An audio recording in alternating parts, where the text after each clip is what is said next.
To every international who is looking for opportunities to migrate to Canada, this video is for you. And please, I want you to watch this video till the very end, because if you watch till the end, you are going to benefit many things from the video.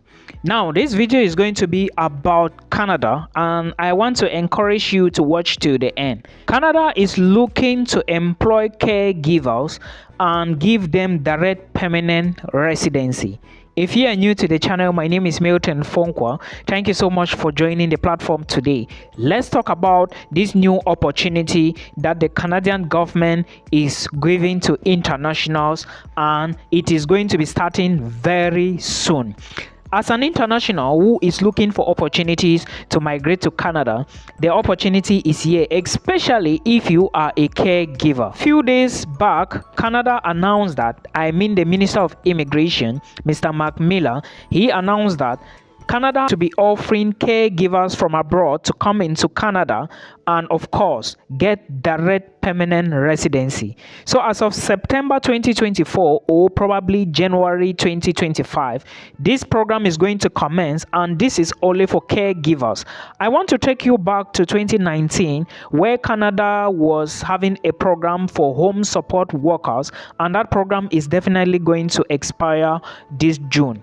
So there is a new one which has been introduced, and this is for caregivers, and they are looking to recruit over 15,000 people. And as soon as you are entering Canada, you are going to get permanent residency. Well, it wasn't made clear if you are going to get the permanent residency from the border, or you are going to get it from an employer, or how it is going to appear. But this is what the minister said. Now, there are also requirements for you to apply for this program, and I will be giving you the requirements very soon. But remember, there are certain things that you need to take into consideration. I would like you to pay attention to the requirements when I list them to you.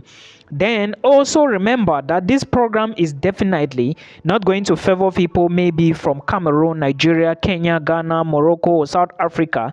But I think, this is my opinion, I think it's going to favor people from the Philippines more, and because people has been getting offers from the Philippines lately. I do not know why it is like that, but I know most Philippines, like people from the Philippines, they always get such opportunities to work as carers or maybe home carers in Canada and the United Kingdom and so many other places.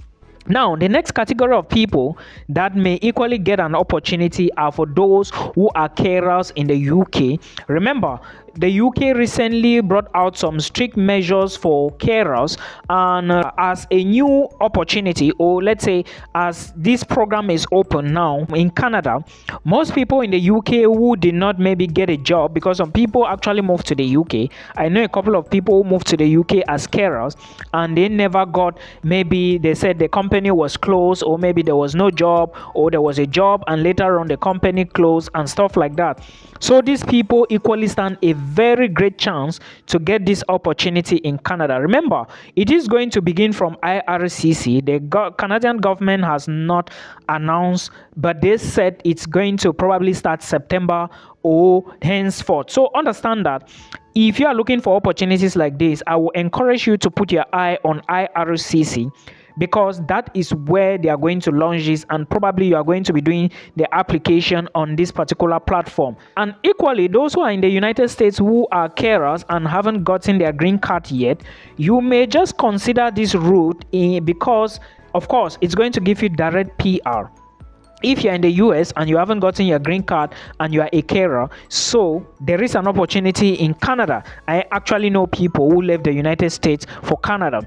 So these are some of the things you need to put into consideration. And remember that as soon as the application portal opens, you need to apply as early as possible, because definitely many people are going to be competing for this.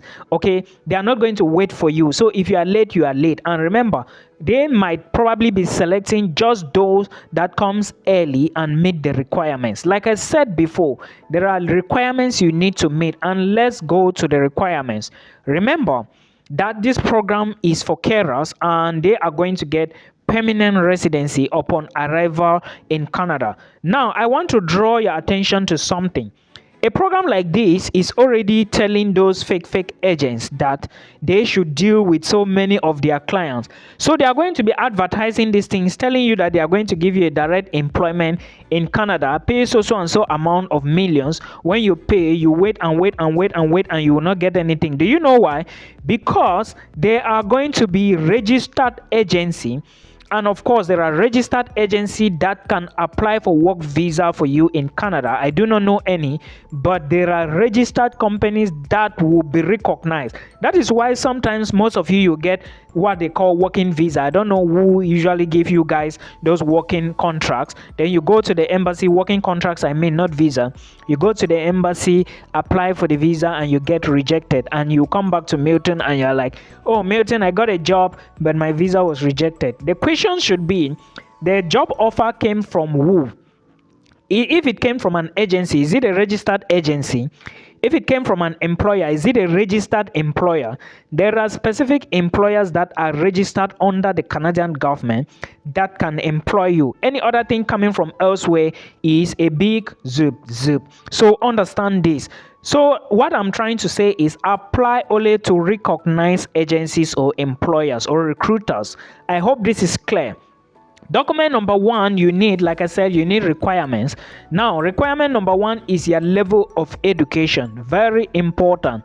Why is level of education important? Well, probably known by the Canadian government, but the least, like the minimum requirement the Canadian government needs is your high school certificate. What I mean by high school certificate is a copy of your O levels and A levels. This is high school for Cameroon. Then WAEC and probably NECO. This is high school for Nigeria. WASI, this is high school for maybe Ghana and Liberia. For other countries, I do not know what document you need or you have as high school certificate. You have to evaluate these documents. It's very important. If you do not evaluate these documents, you will not get a response. They need to know what level is that result equivalent to the Canadian standard. And remember, this is high school. I said minimum, which means that you can still have more than that. You can still have a bachelor's degree, a master's degree, and even a PhD. But all is that it should be within range. Now, document number two is language test. I understand most of us will be like, Milton, what language test are you talking about? To those of you who told me before that, oh, I'm not going to write IELTS, this is the time. You cannot escape from it again. You need the language test, and definitely this should be IELTS General. Now, remember, before, I think for the other options of the job, like the support worker, the health support workers, CLB 5, which is like if you have a band score of maybe 5 or a section between that is 5 and below, you also qualify. But for this particular caregiver option or work opportunity, you need CLB 4. So instead of 5 for the other program, the Canadian government has brought it back to CLB 4, which means that if you have maybe all your band score to be 6 and some sections have maybe 4, 5, 4.5, you are good to go. So you should check IRCC to know what is CLB 4. Now, another thing you need is a recent work experience. Please, I want to draw your attention to something here. To those of you who are working in companies that are not registered under the national insurance company, like every country pays tax, like every worker in every country pays tax to the national insurance company. In Cameroon, we call it National Insurance Fund.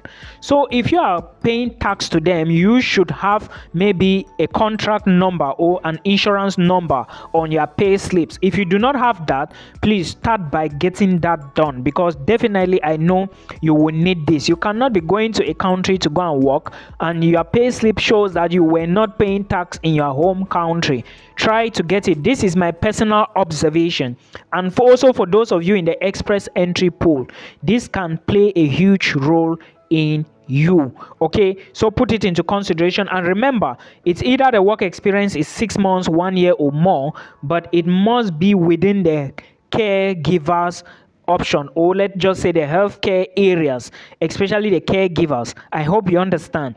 Then the next thing, which I think is going to be a big problem in this particular option, is a job offer. You need a job offer from an employer in Canada. Remember, I've always said on my YouTube channel, my Facebook pages, that for you to move abroad using a job visa or a working visa, you need to get a job offer from an employer, then apply for a job visa. Okay, without the job offer, you can't apply. And now, one of the requirements for the caregiver visa opportunity is a job offer, and it must come from an employer that is recognized in Canada. Be careful of fake agents, be careful of fake people online telling you that they can give you job, they are going to give you this, because now that Canada has announced this, most people know that Africans are desperate, especially my African people. They are going to play ahead of you and tell you, bring money, bring money, bring money, and after some time they eat your money and nothing will happen. Maybe you get some fake thing and you go to the embassy and it's rejected. So you have to know all of these things. Also remember that there are popular job sites like Indeed, Glassdoor, but if you are looking for jobs in Canada, because like I said, this is the most difficult part, you need a job offer, and it is not easy to come by, guys. I am saying this again, it is not easy to come by. So if you want to apply for the job, because you need a job offer for you to apply for the caregiver visa, which will take you to Canada and give you permanent residency, you need to go to websites like Job Bank. And I want to draw your attention to the fact that on Job Bank, there are fake sites there. People will eat your money, tell you to pay money, you pay, they eat it. Any employer that is giving you a job on Job Bank will not ask you for $1. So you should know this and know it very well. The last but not the least I'm going to talk about, which is the last requirement, is your CV. Like I said, you have to arrange your CV and make sure you arrange your work opportunities, work experience on top of it, because when you submit your documents, they are going to be looking at your CV to see your experience in the field they are looking for you before they can give you the job. So make sure it is coming. If you have a job offer, make sure it's coming from a recognized employer. And also make sure, if you are working with foreign agencies, make sure that it is a legit agency and it is good to recruit people from abroad. I do not know any, don't ask me, but please put in the work and make sure you check very well. I don't review CVs because I'm not good at CVs for jobs. Okay, so guys, check all of this out, and I hope this is going to help you. Please, have you shared the video? Share the video so that it can help somebody, and like the video so that I can get water to drink. And equally, do not forget to subscribe to our channel. I hope this video helps you. We are going to meet again in another one. Bye bye.